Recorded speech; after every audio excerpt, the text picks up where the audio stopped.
quiero saludar a todos los amigos de Chile, de América Latina y también de España que están acompañando este Zoom en nombre de la Fundación Internacional para la Libertad y de nuestro presidente Mario Vargas Llosa.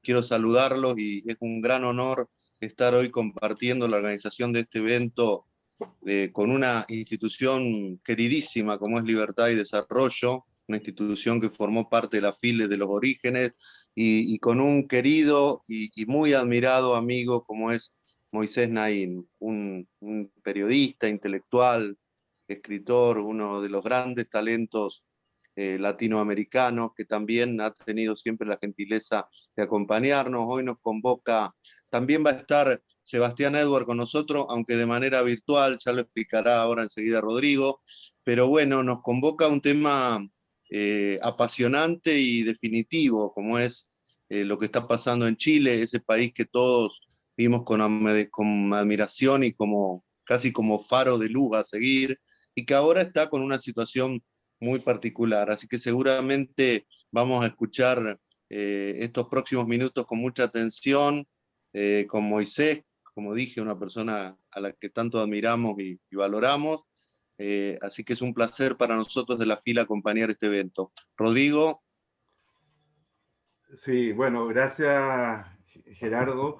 Primero que nada agradecer a, ¿no es cierto?, a la Fundación Internacional para la Libertad, FIL, ¿no es cierto?, y principalmente a su presidente, Mario Vargas Llosa, por todo lo que ha hecho en pos de este seminario.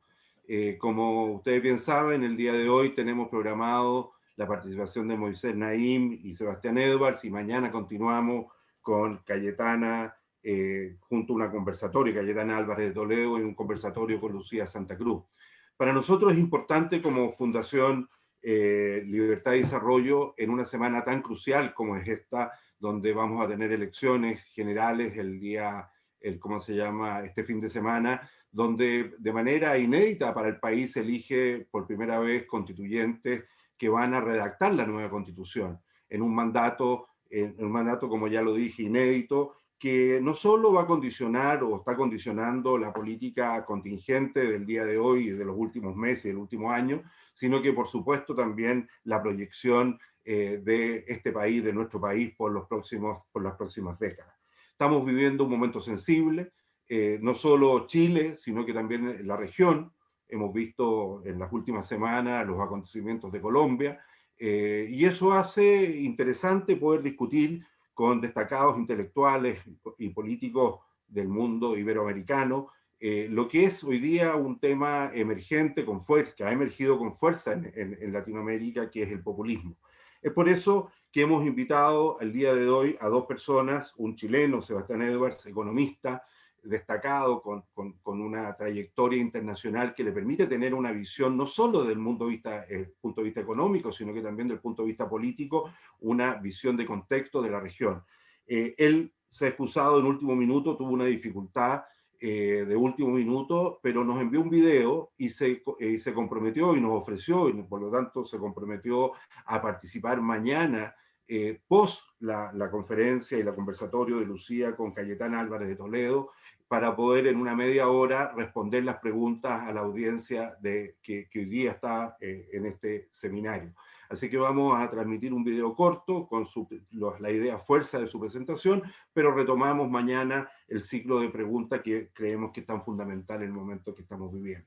Quiero agradecer la participación de un destacado escritor y columnista, Moisés Naím. Todos lo seguimos permanentemente en sus columnas, en distintos medios periodísticos o en su programa de televisión, que ha sido todo un éxito, ¿no es cierto? Una expresión moderna de poder comunicar y hacer análisis político. Moisés obtuvo su maestría y doctorado en el Instituto Tecnológico de Massachusetts, doctor honoris causa de la American University, miembro honorario de la Academia Venezolana de Ciencias Económicas. Se desempeña hoy día en Carnegie Endowment for International Peace en Washington, y también, ¿no es cierto?, es director de este programa de televisión semanal sobre ideas, ¿no es cierto?, política o temas políticos a nivel internacional. Su programa es muy conocido y obtuvo un gran premio, ¿cierto? Efecto Naím obtuvo el premio Grammy el año 2017. Además de eso, es un columnista destacado, está toda la semana en distintos medios de Estados Unidos, de Latinoamérica y también de Europa, y también ha escrito numerosos libros, entre ellos tal vez el más conocido y tuvo un gran impacto en Chile hace unos años atrás, ya hace unos 8 años, El fin del poder. Creo que es un hombre que nos puede dar una visión muy interesante de este proceso que estamos viviendo en Chile, que se remonta, yo diría, desde antes de la pandemia hacia el último trimestre del año 2019, con el llamado estallido social, ¿no es cierto?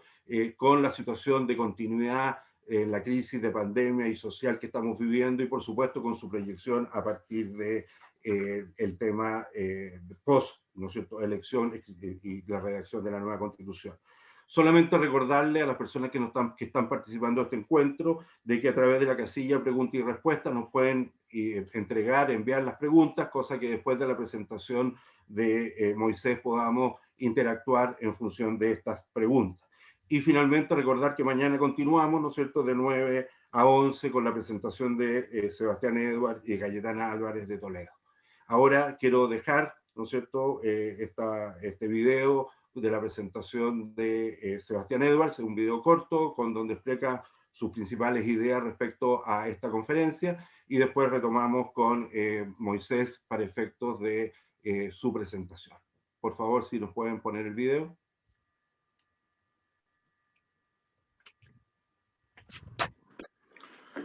Buenos días a todos y a todas. Los saludo desde California. Me hubiera gustado estar comunicados con ustedes en vivo y en directo, pero desafortunadamente surgieron ciertos inconvenientes y no será posible. Y vamos a tener una pequeña conversación, por tanto, a través de este breve video.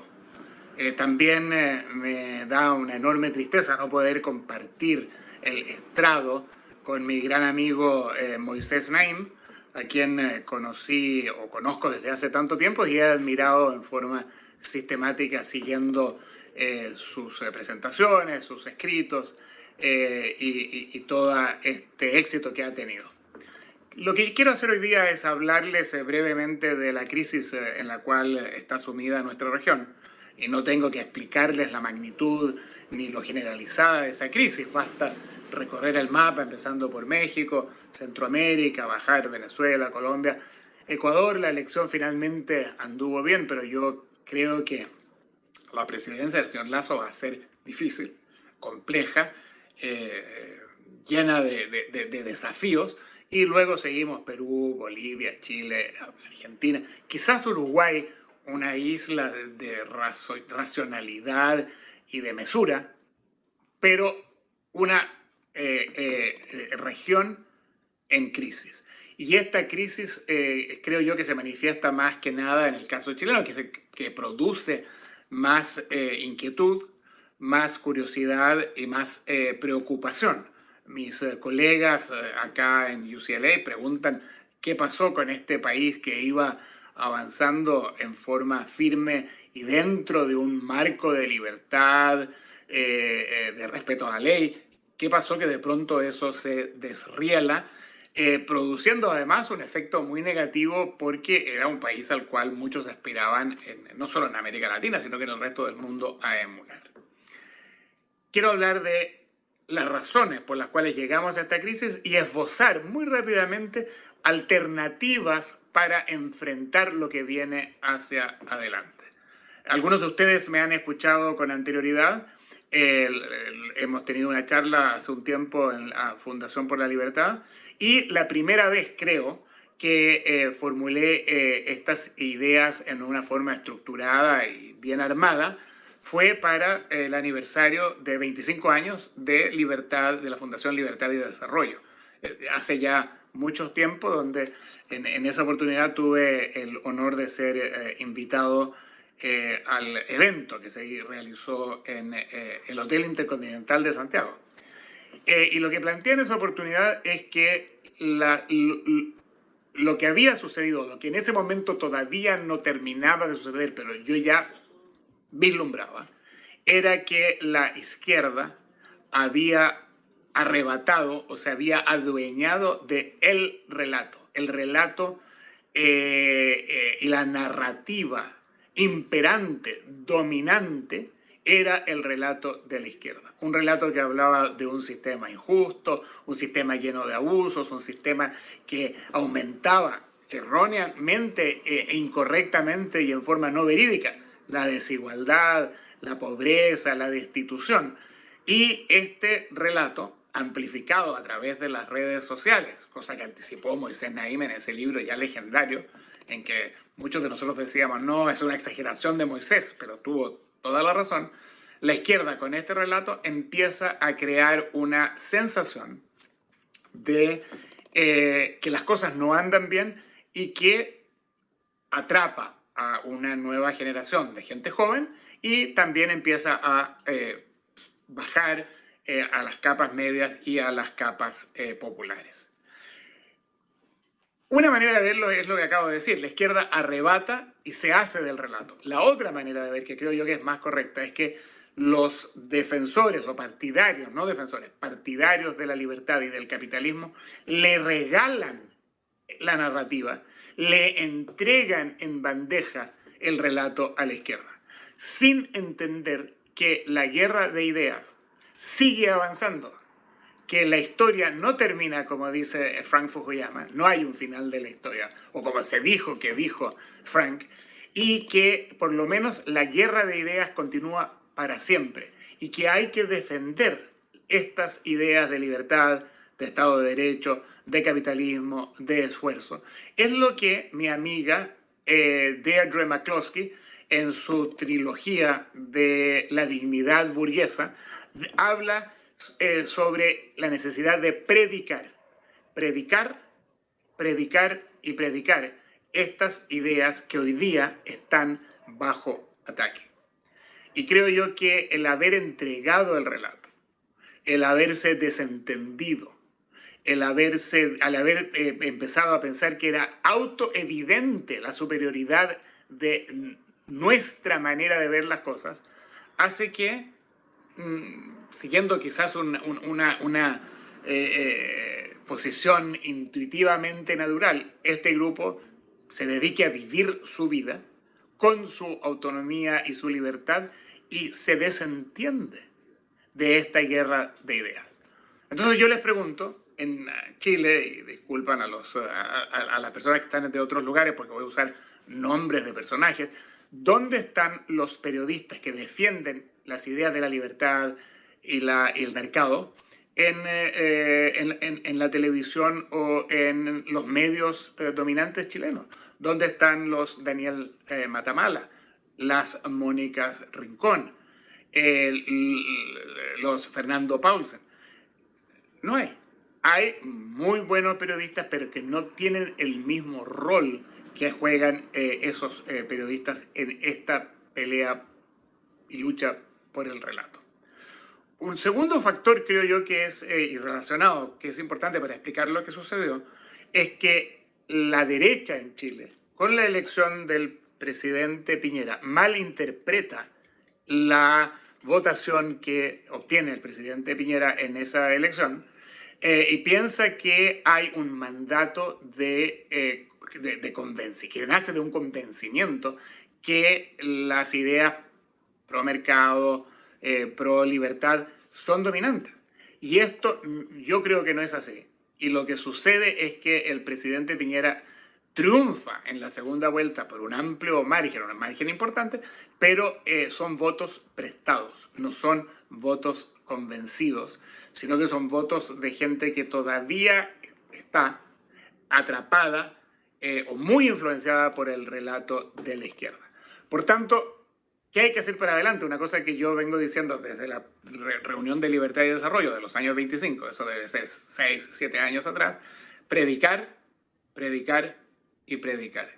Y no dejar en ningún momento de hacerlo. Y como no lo hemos hecho, hemos llegado a esta situación. Y ya es un poco tarde. No podemos empezar desde este momento, por ejemplo, en el tema de las pensiones, en que se ha instalado la narrativa que el sistema de ahorro individual es un sistema perverso que da malas pensiones. Empezar a educar desde cero es muy difícil. Es prácticamente, creo yo, imposible. Ahora, me han acusado de ser pesimista, ser derrotista, ser entreguista, una serie de ese tipo de percepciones. Sin embargo, creo yo que ya es muy tarde, en cierto sentido. Esto no significa que todos vamos a terminar como Venezuela, pero sí significa que de aquí para adelante, en cómo reaccionar y qué hacer, hay que tener una actitud realista y entender que hay muchas áreas en las cuales el relato dominante introduce restricciones serias a qué tipo de estrategia política se debe seguir hacia adelante. Entonces, yo veo que las ideas del mercado y de la libertad están bajo ataque. La narrativa y el relato dominante, lo que se logra a través de toda una interpretación inteligente de parte de la izquierda, de los escritos desde la prisión de Antonio Gramsci, domina y hoy día nos introduce una serie de restricciones políticas. Y ahí creo yo que hay dos alternativas dada esta situación. Una es la resistencia y resistir e insistir que la izquierda está equivocada, que es populista, recurrir a el trabajo que Rudy Dornbusch y yo hicimos en los años 90, de describir el populismo latinoamericano, que es una serie de investigaciones que hicimos que han revivido y hay gente que está tratando de avanzar en esa línea de investigación. Pero esta es la estrategia de la resistencia y decir, la izquierda está equivocada, la izquierda va a producir una situación que va a ser un desastre, que es lo que yo creo que hacia dónde vamos, pero yo pienso que esa resistencia no va a dar resultados políticos, una resistencia a ultranza. Y creo que hay que tener una actitud mucho más estratégica o táctica y no retroceder, pero empezar a optimizar entendiendo cuáles son las restricciones de la nueva realidad política. Ahora, ustedes me pueden acusar, como decía hace un segundo, de entreguismo o de una actitud derrotista. Yo creo que no, que sea una actitud realista. Y lo que hay que hacer, y no voy a entrar en detalles porque dije que esto van a ser solo unos trazos, creo que hay que hacer una lista, un catastro, un catálogo de cuestiones fundamentales en las cuales hay que concentrarse. Y esos catálogos de cuestiones esenciales, alrededor de ellos, armar un relato que sea persuasivo, atractivo, que congregue a grupos amplios de personas y a través de ellos armar una situación de lo que los economistas llaman un segundo mejor en relación a donde se dirigía, por ejemplo, Chile.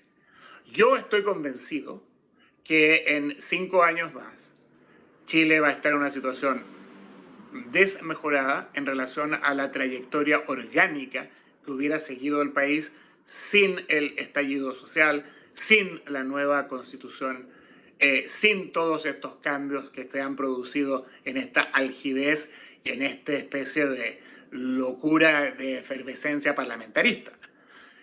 Lo orgánico, el desarrollo orgánico hubiera llevado a mejores resultados de lo que tenemos, pero es muy tarde, en cierto modo. Por tanto, retroceder, afianzar la defensa, elegir lo más importante y armar estos relatos y tomar lo que decía Deirdre McCloskey de predicar.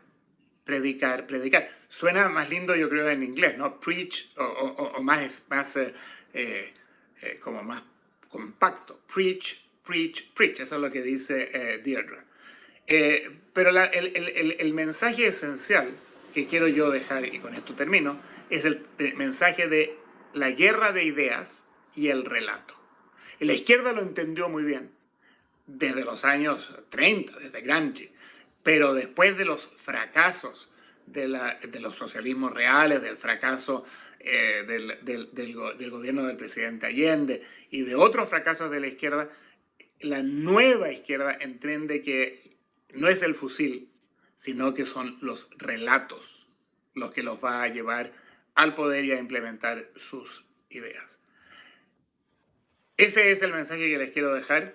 Desafortunadamente, como decía, no lo podemos conversar en persona, pero los saludo con entusiasmo y no olviden predicar, predicar y predicar. Gracias y hasta luego. Buenos días a todos. Bueno, ahí estamos.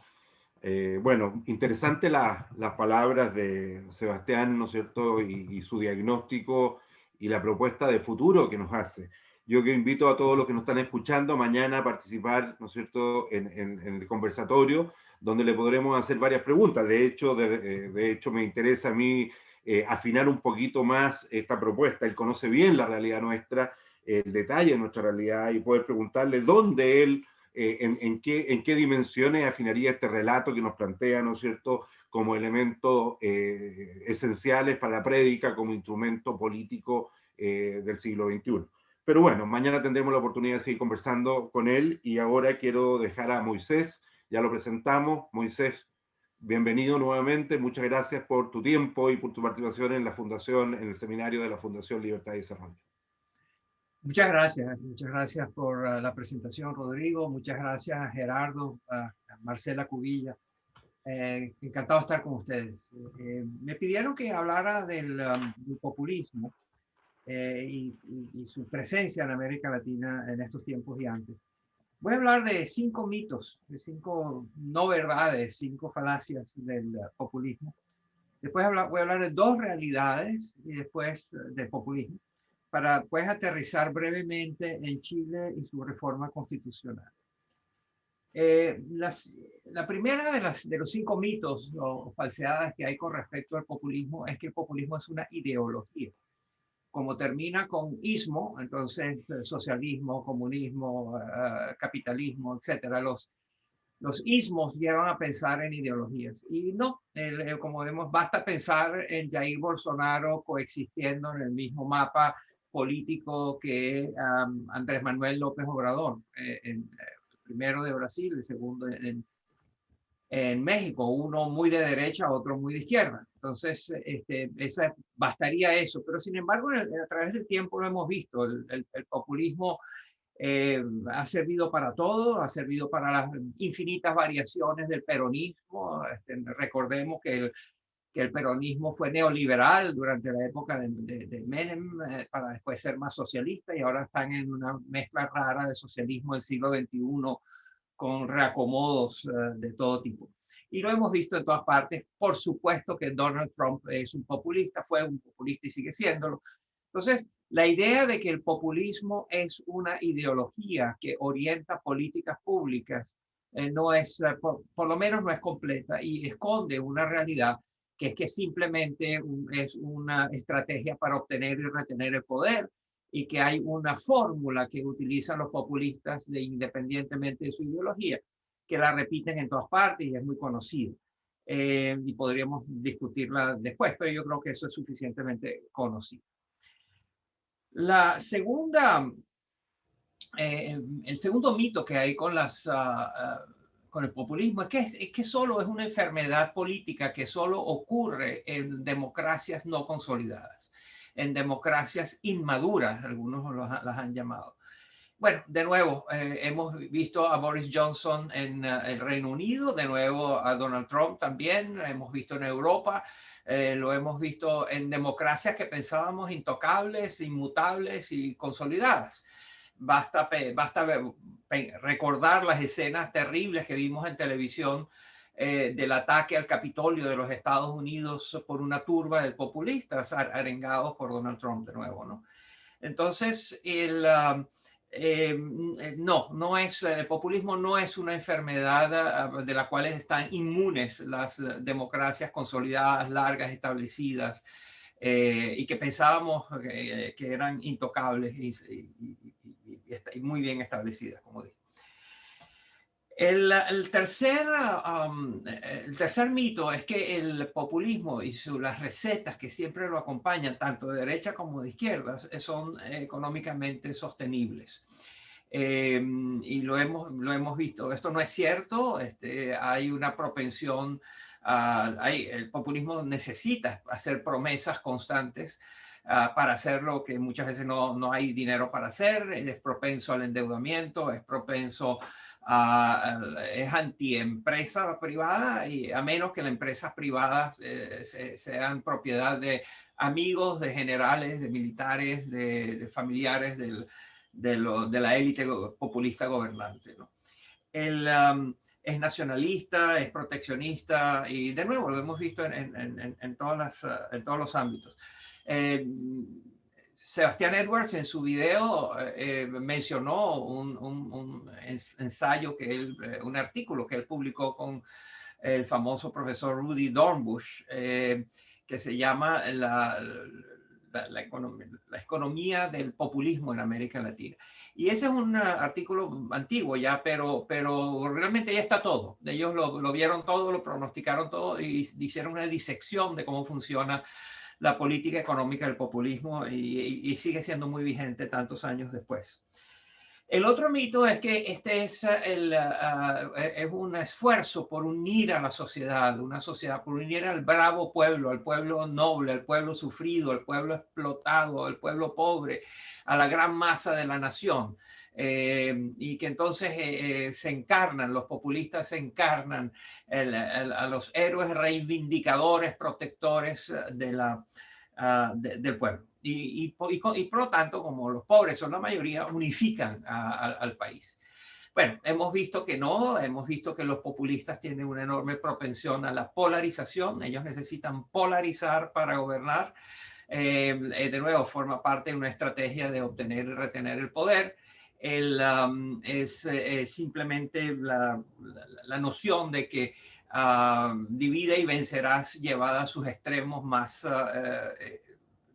potentes, incluidos en las conductas del Estado, y es polarizante, y es lo que tiene, lo hemos visto en la globalización de la polarización. Es un ejemplo, es una tendencia clara que hemos visto, la estamos viendo en Europa, hasta en Italia, en España, la hemos visto en Israel, la hemos visto en toda América Latina. Así que está con nosotros la idea populista de que hay que dividir, y que mientras más se divide, más se gobierna, y así lo han hecho. Si examinamos los gobernantes populistas, vemos que esa es la estrategia fundamental. Finalmente, la otra pretensión es que los gobiernos populistas son democráticos y tienen una propensión democrática. El récord histórico muestra que no es así, que lo que tienen es una propensión autocrática, y que en los últimos años, como en la legitimidad se ha vuelto muy importante, la legitimidad de los gobiernos, de los regímenes, están siendo antidemocráticos de una manera furtiva, de una manera escondida. En todas partes vemos cómo los gobiernos hacen todo tipo de esfuerzos para parecer democracias, aunque gobiernen de manera autocrática. Hay una guerra mundial contra los pesos y contrapesos de la democracia. En todas partes vemos como hay gobiernos, muchos de ellos democráticamente electos, que en cuanto tienen el más mínimo poder logran intervenir y consolidar, dominar, colonizar las Cortes Supremas y el sistema judicial, a donde restringen las libertades de los medios de comunicación, donde hay congresos y parlamentos donde hay muchos esfuerzos por comprar, extorsionar, neutralizar a los representantes, a los senadores, a los diputados. Esto está pasando en todas partes del mundo. Hay un ataque sistemático a los pesos y contrapesos, y por lo tanto eso significa que hay una guerra contra la democracia. Y allí son los gobiernos populistas. No hay duda que los gobiernos populistas albergan propensiones antidemocráticas, autocráticas, y que simplemente es cuestión de buscarlos, pero ahí están, lo hacen con frecuencia de manera escondida, furtiva, clandestina, pero está allí. Estos son los cinco mitos frecuentes que hay con respecto al populismo y que están muy presentes en todos nuestros países, y si, quizás en la sesión de preguntas y respuestas puedo elaborar en algunos. Pero si bien estas son mitos, yo tengo dos realidades del populismo. La primera es que es esencialmente el continuismo. Esa es una palabra que no existe en otros idiomas y que es muy frecuente entre nosotros. El continuismo, según la Real Academia Española de la Lengua, es la propensión de funcionarios públicos a perpetuarse en el poder. El continuismo es mucho más peligroso que el populismo. Estoy dispuesto a vivir 5 años de un presidente democráticamente electo que es malo y porque es populista con todo lo que eso significa, porque tengo la esperanza de que lo puedo sacar, de que la democracia funciona, de que presidentes que no rinden, que no funcionan, son sacados del poder. Pero el continuismo es el verdadero enemigo, es el enemigo a vencer, es el propósito último de esta guerra contra pesos y contrapesos que hay a nivel mundial. Es toda una estrategia para permanecer en el poder, para retenerse el poder, para minimizar y limitar el peso político de la oposición y de los críticos, de los disidentes, etc. Entonces, es el continuismo. De lo que yo me preocupo no es del populismo, me preocupo del continuismo, y que son todos estos esfuerzos furtivos para alterar las instituciones básicas y los mecanismos de funcionamiento básicos de las democracias. Y eso lamentablemente viene acompañado con mucha frecuencia por otra realidad que hemos visto en todo el mundo. Es algo que yo llamo la necrofilia ideológica. Concretamente, sabemos que la necrofilia es una perversión que sufren ciertos seres humanos, notablemente más bien hombres, que es un amor apasionado, es una excitación inmensa por cadáveres. Están inmensamente, intensamente, apasionadamente enamorados de cadáveres. Bueno, hay una expresión, hay una manifestación ideológica de la necrofilia, que es la necrofilia ideológica, que es el abrazo fuerte a malas ideas, a malas políticas, a instituciones y formas de hacer las cosas que han sido probadas una y otra vez en el mismo país y han fracasado y que terminan siempre en lágrimas, destrucción, corrupción, desigualdad, etc. Es esa propensión a seguir explorando políticas que han sido probadas y que han fracasado. Y sin embargo hay un amor apasionado, un profundo amor apasionado por estas ideas muertas. Esto tiene mucho que ver con lo que decía correctamente Sebastián Edwards con respecto al relato. La idea esta de que la izquierda se ha apoderado del relato y es la que entusiasma a las grandes masas con sus relatos, mientras que la derecha no lo ha logrado. Y la idea de predicar está bien, pero creo que es necesario hurgar un poco mejor qué es lo que hay que predicar, porque algunas de estas prédicas simplemente desde hace tiempo vienen siendo sistemáticamente derrotadas por las malas ideas de los populistas. Podemos hablar más de esto también en la sesión de preguntas y respuestas, pero la necrofilia ideológica es, al igual que el continuismo, son dos realidades del populismo que están con nosotros y que están haciendo un daño inmenso, especialmente cuando la necrofilia ideológica se combina con gobiernos que se perpetúan. Allí hay el desastre está garantizado. Y les habla un venezolano que ha vivido intensamente y sufrido intensamente lo que sucede con mi país. Eso fue una combinación del continuismo con necrofilia ideológica importada de Cuba y amplificada por Chávez. Así que está con nosotros. Y entonces esto me lleva a lo que está sucediendo en Chile y lo que tiene que ver con todo el diseño de la nueva constitución, etc. No me voy a detener mucho tiempo en esto, pero solo quiero decir varias cosas. Primero, que lo que conocemos de las reformas constitucionales en el mundo de hoy en día es que siempre terminan con una desproporción de deberes y derechos, donde hay muchos más derechos garantizados y mucho menos deberes exigidos.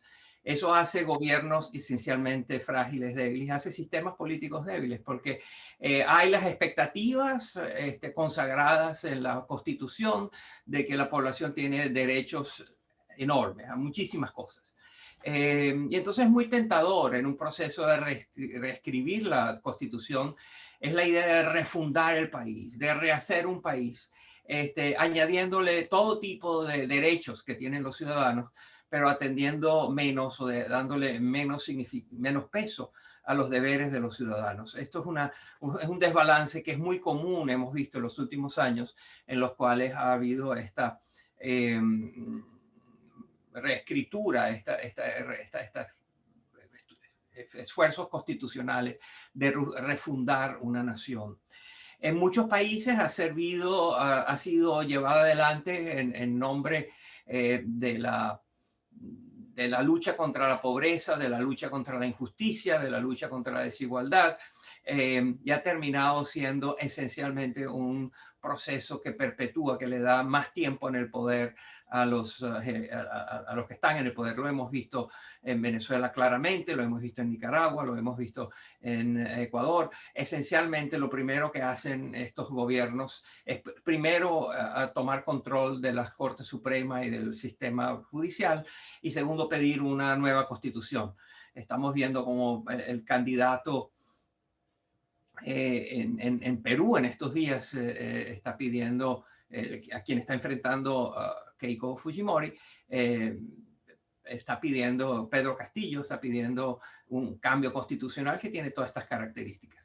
Entonces, la tentación refundacional, el paroxismo de diseñar un país ideal, donde constantemente los ideales, que por supuesto una constitución tiene que ser idealista, tiene que inspirar, tiene que guiar, tiene que motivar, pero lamentablemente muchas veces lo que hay son grandes declaraciones de derechos adquiridos que se le da a la población con muy pocos deberes.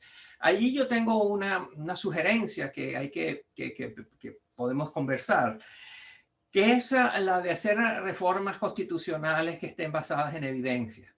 Hemos entrado en un periodo ya desde hace una década donde hay ciencias sociales que han avanzado mucho en el uso de la evidencia, de los datos, de la manera de pensar más científica con respecto a las cosas. Y bueno, la idea sería que cada vez que se proponga un elemento de la Constitución, se explique concretamente por qué se está proponiendo esa norma, esa cláusula de la Constitución. ¿Por qué? Segundo, ¿qué problema resuelve? Tercero, ¿dónde ha sido probado eso y qué resultados ha dado? Y cuarto, ¿qué evidencias hay de que eso funciona? ¿Y qué se puede hacer además en términos prácticos para garantizar que funcione como está siendo diseñado? Esto lo estoy diciendo de una manera muy apurada y muy rápida, pero creo que hay una esperanza si se logra introducir en cualquier conversación constitucional no solo el idealismo, los deseos, justamente, que son justos y son útiles, pero ojalá también se pueda incorporar en la conversación la evidencia. Que sea una reforma constitucional basada en grandes esperanzas y grandes ideas, pero también en la evidencia concreta de cómo se logra eso. Hasta aquí llego a mi presentación inicial y estaré encantado de conversar con ustedes y responder las preguntas que haya. Gracias.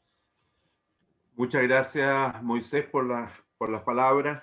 Creo que recoges no solo un marco de análisis para poder entender lo que es el objetivo de este seminario, que es el populismo, sino que tú bajabas al tema específico que estamos empezando a vivir con la elección del fin de semana en Chile respecto a la elección de los constituyentes, también es una contribución, ¿no es cierto?, para ese proceso. Han llegado varias preguntas, Moisés. Me gustaría empezar, ¿no es cierto?, con dos intervenciones o dos preguntas. Una que nos llega desde Nicaragua, don Ávil Ramírez, y también yo lo quiero asociar un poco con la presentación de Sebastián. Él nos pregunta, Ávil nos dice, ¿cómo se puede luchar efectivamente, ¿no es cierto?, contra este flagelo del populismo. Sebastián nos decía, aquí hay que construir un relato, tú hiciste una observación, depende de cuál es el contenido de ese relato para predicar.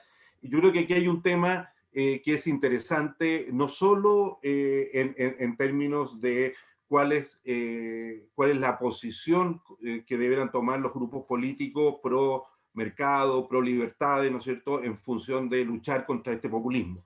Y lo asocio también con la pregunta que hace Francisco Cancino Vergara, de aquí de Chile, que toma y asocia el triunfo que tuvo Ayuso recién la semana pasada en Madrid, España, y dice, bueno, esto puede ser un elemento inspirador, ¿no es cierto?, para efectos de la realidad latinoamericana. Él se refiere específicamente a la situación del populismo en Chile. Te dejo esas dos preguntas, Moisés, a ver si nos puedes iluminar con tu respuesta.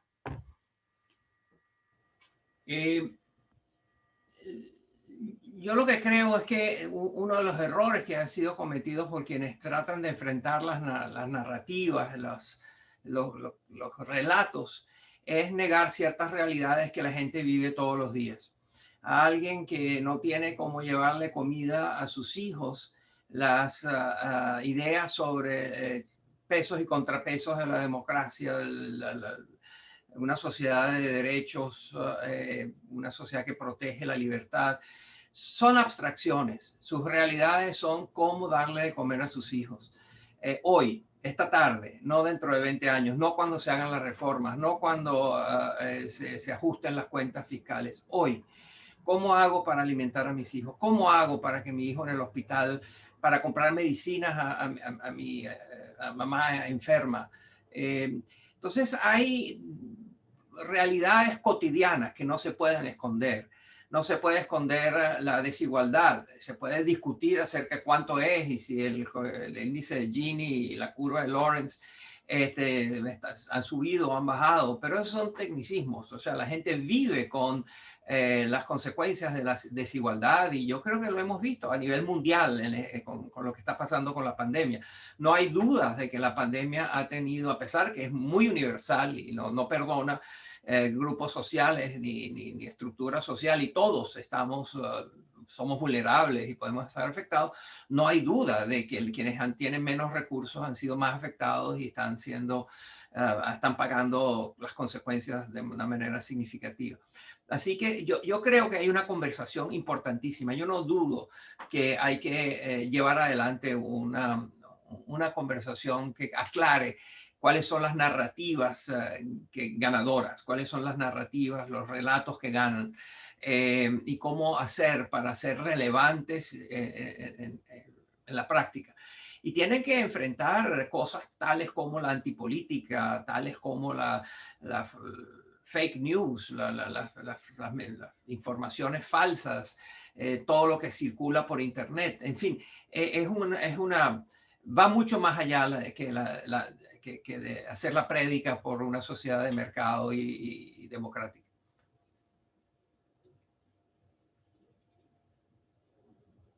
Creo que estás en mudo, Rodrigo. Ahí sí, estamos. En esto mismo, a ver, el desafío entonces no solo es de relato. El desafío tú estás planteando que tiene que ver también con una consecuencia de aquellos que pensamos que la libertad y la democracia son el sistema que deberá predominar, y aquellos que creemos en el mercado. Entiendo que tú sugieres que introducir políticas efectivas en relación a estas, tú las denominaste desigualdades o estas injusticias que se viven, ¿no es cierto?, en nuestro continente, asociadas al tema social y económico, y también, me imagino, a las áreas, a las otras libertades.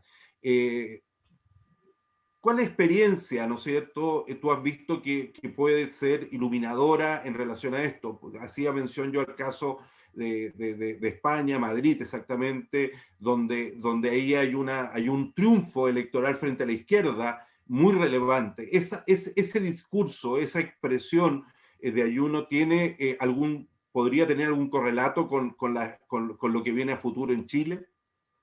No lo sé, porque las circunstancias son muy diferentes. Las circunstancias de quien vive, el español, el madrileño que vive en su ciudad, son muy diferentes que los colombianos que están en las calles hoy enfrentados a la policía y a las Fuerzas Armadas, y a su vez ellos son diferentes de los chilenos que están saliendo a votar por un nuevo país y una nueva constitución.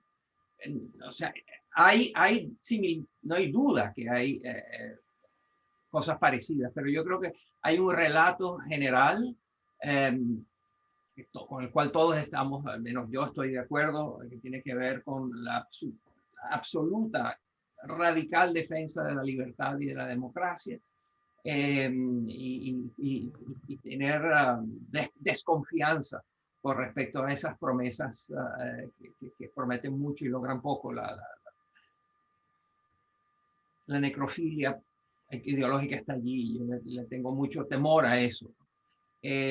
Pero también hay que entender las circunstancias locales, la historia local, etcétera. La manera como un relato va a motivar a una joven de 20 años que no ve el futuro hacia adelante, una madre soltera o una familia precaria, en situaciones de precariedad, no los va, o sea, pueden estar interesados, pero no les resuelve su problema de las medicinas, de la asistencia técnica, de la salud, del transporte colectivo, de la seguridad personal.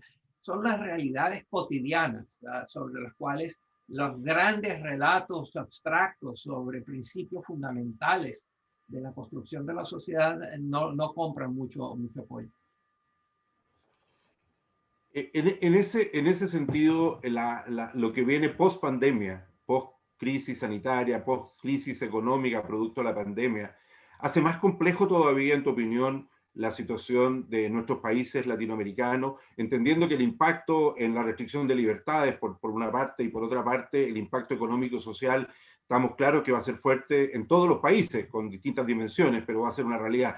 Frente a eso, una sociedad o países donde tenemos niveles, ¿no es cierto?, de comprensión académica o niveles de comprensión alto por parte de la ciudadanía promedio, va a hacer que se tense más esa relación entre la solución a los problemas y estos discursos populistas?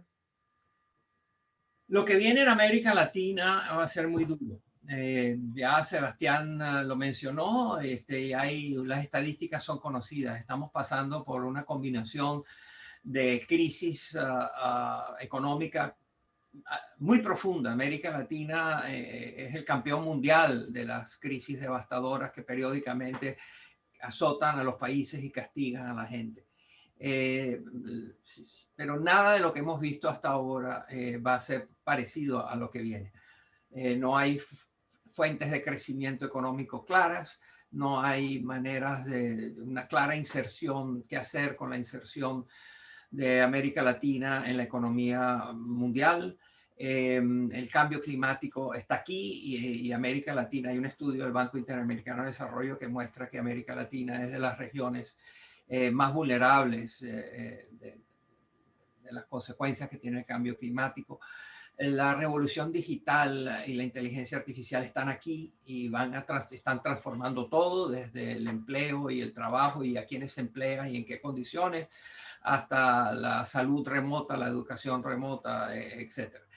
Todo eso pónganlo en una coctelera y sacúdanlo, y va a resultar una serie de cosas, de retos como los que no hemos tenido. Allí, sin embargo, hay una manera positiva de verlo, creo yo, y es que esto puede ser que esta falta de alternativas a enfrentar una crisis sin precedentes le abra las más posibilidades de hacer reformas que todos dicen que son necesarias, pero que nunca se hacen. América Latina tiene una larga lista de tareas pendientes sobre las cuales cada presidente, cada alguien que agarra un micrófono habla de lo que hay que hacer con respecto a eso. Y hasta pareciera haber un consenso de la necesidad, por ejemplo, de mejorar la educación, de la necesidad del transporte colectivo. Es una tortura para la gran mayoría de las poblaciones pobres urbanas. En fin, hay una larga lista de reformas necesarias, pendientes, urgentes. Quizás ahora haya la posibilidad de, o sea, la falta de opciones quizás haga que esta opción pueda tener más posibilidades de ser tomada en cuenta en la práctica y no solo en los discursos políticos. Gracias, Moisés. Te quiero, como última pregunta, tomando aquí algunas ideas de Hernán Echaurren, de aquí, que escribe desde Chile, quiero traerte a nuestro país, a Chile. Chile, tenemos un llamado estallido social en el último trimestre del 2019, tranquilizándose la situación de orden público, pensemos por ahí por marzo del 2020, el país entra, al igual que el resto de la región, en el tema de la crisis sanitaria, pandemia COVID-19, y en el contexto de esa pandemia tenemos la convocatoria al plebiscito, el plebiscito donde gana con amplia mayoría la formación de una constituyente, ¿no es cierto?, para escribir la nueva constitución, y esta semana se concreta el segundo paso, que es la elección de los miembros de esa constituyente. ¿Cómo ves, ¿no es cierto?, esa evolución para efectos del caso chileno? Primera pregunta, ¿cómo analizas tú lo que sucedió el último trimestre del 2019, lo llamado estallido social con los niveles de violencia? ¿Qué interpretación le asignas tú a esa situación? Segundo, ¿qué condiciones tenemos como país para, en el contexto latinoamericano que tú bien describiste recién, para escribir una nueva constitución estando en una situación deprimida desde el punto de vista económico y en pandemia, es decir, con los efectos directos de la pandemia? ¿Cuál es el escenario que tú visualizas y la proyección de esta nueva constitución en función de esta evolución que he descrito en las últimas palabras? Sí, Rodrigo, son dos grandes preguntas, ¿no? Entonces, lo que sucede cuando hay estos estallidos sociales, donde las calles se incendian, y lo hemos visto no solo en Chile, lo hemos visto en toda América Latina, pero lo hemos visto en Hong Kong, y lo hemos visto en Irak, y lo hemos visto en Europa. Las calles se están volviendo el mecanismo de comunicación política más comúnmente utilizado. Y eso tiene mucho que ver con el colapso de los partidos. Los partidos han dejado de ser competitivos en términos de su capacidad para atraer y retener jóvenes idealistas. Hoy en día, si uno es joven, idealista y quiere cambiar el mundo, el partido político no es el vehículo que uno busca, sino son las organizaciones no gubernamentales, los movimientos, los colectivos, otro tipo de asociaciones. Y entonces, y lo que queda como los partidos no sirven o no están funcionando como deberían, como canal de transmisión de ideas, de ansiedades, de frustraciones, de exigencias de la población, lo que queda son las calles, son la toma de calles, los incendios y de nuevo el vandalismo. Y eso, repito, es una tendencia mundial, no es chileno. Pasó en Chile para sorpresa de todos nosotros. ¿Quién iba a pensar que el país más exitoso en términos de consolidación democrática, transición de dictadura a democracia y de política económica era un ejemplo, era una joya en América Latina y el mundo, para entender? Y bueno, fuimos sorprendidos, todos, creo yo. Entonces, en todas partes cuando esto ocurre hay inmediatamente un gran debate nacional alrededor de lo que yo he llamado las 3C. Las causas de estas manifestaciones, desórdenes públicos, violencia callejera, son una conspiración que a veces incluye o con frecuencia se insinúa o se dice que tiene potencias extranjeras y grupos extranjeros activados. ¿Es una C de conspiración? ¿Es una C de combustión espontánea? ¿O es una C de copia? La conspiración la conocemos, o sea, hemos oído mucho la preocupación o la denuncia de que estas manifestaciones callejeras son hechos en laboratorios políticos y de activistas y con asesoría del gobierno de Venezuela y de Cuba, etcétera, etcétera, ¿no? Las evidencias no han sido suficientes ahí, no. Se ha dicho mucho, pero se ha encontrado poco con respecto a los detalles de esto, ¿no? Pero hay gente muy convencida de que esto es así. No hemos visto suficientemente, hay indicios en algunos países más que en otros, pero no hay, claramente no hay suficientes evidencias. La lógica indica que si un país rival ve que esto está pasando, pues mandar a 50 o 100 activistas a que se monten en esa ola y contribuyan a la desestabilización, pues parece natural, ¿no? A nadie sorprendería que en los recientes eventos que están todavía en pleno desarrollo en Colombia y en la ciudad de Cali concretamente, a nadie sorprendería que una vez que eso empezó a estallar, el gobierno de Nicolás Maduro con sus asesores cubanos no hayan tomado decisiones para intervenir. De hecho, mucho de la desinformación que está ocurriendo en Colombia tiene orígenes en Venezuela. Eso sí se sabe. Entonces, las tres, pues, la primera es la conspiración, la segunda es que es con combustión espontánea, simplemente la gente harta sale a la calle y hay factores que generan el estallido. En Chile hubo uno, en Colombia, por supuesto, la reforma del sistema de los impuestos. En fin, en diferentes países ha habido diferentes gatillos que disparan la crisis que después toma vida propia y tiene combustión espontánea de un pueblo cansado, exhausto, ya harto de los políticos, las promesas incumplidas, los abusos, etcétera, etcétera.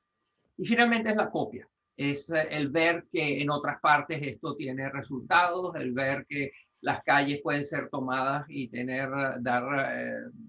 como han sido tomadas en otros países. Entonces, emular, imitar, copiar forma parte de eso.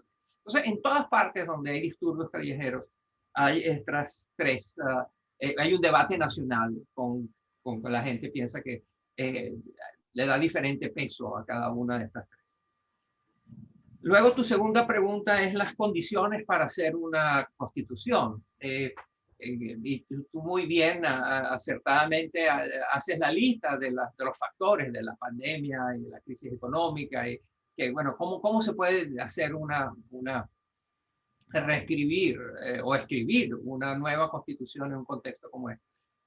Bueno, Rodrigo, es una pregunta muy interesante, pero medio inútil, ¿verdad? Porque, ¿qué vas a hacer? Ya ese tren ya salió. El tren de la Constitución ya salió y por supuesto que hay un contexto que va a hacer que sea más difícil lograr una Constitución ecuánime, equilibrada, eficiente, realista.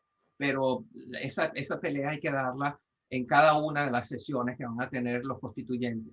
Y repito, yo la esperanza que tengo es que las evidencias sean un protagonista de estos debates.